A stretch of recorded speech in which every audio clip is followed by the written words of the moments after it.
Mummy હા હું એમ કહેતી હતી હું 2-3 દિવસ સુરત જાઉં, અષાઢી બીજ આવે છે તો મમ્મીને ત્યાં.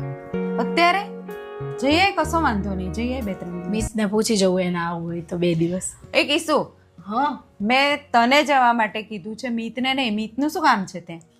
મમ્મી હું છેલ્લા 1-1.5 વર્ષથી એકલી જ જાઉં છું. બધા મને પૂછે છે કે પણ- મીત કુમાર કેમ નથી આવતા. પણ એમને કહેવાય ને, મીત કામ ધંધો લઈને બેઠો, નવરો થોડો છે મીત.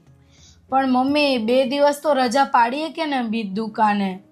બધા પછી મને ત્યાં પૂછે છે મીત કુમાર કેમ નથી આવતા, મીત કુમાર કેમ નથી આવતા. અરે આવે છે તો તારી માં છે તો કોઈ દિવસ એને 5 પૈસા હાથમાં આપતા નહીં. આવવાનો મતલબ શું? જ્યારે હોય ત્યારે પછી 5 પૈસા વાપરીને આવવાના, કોઈ દિવસ હાથમાં તો લઈને આવતો નહીં.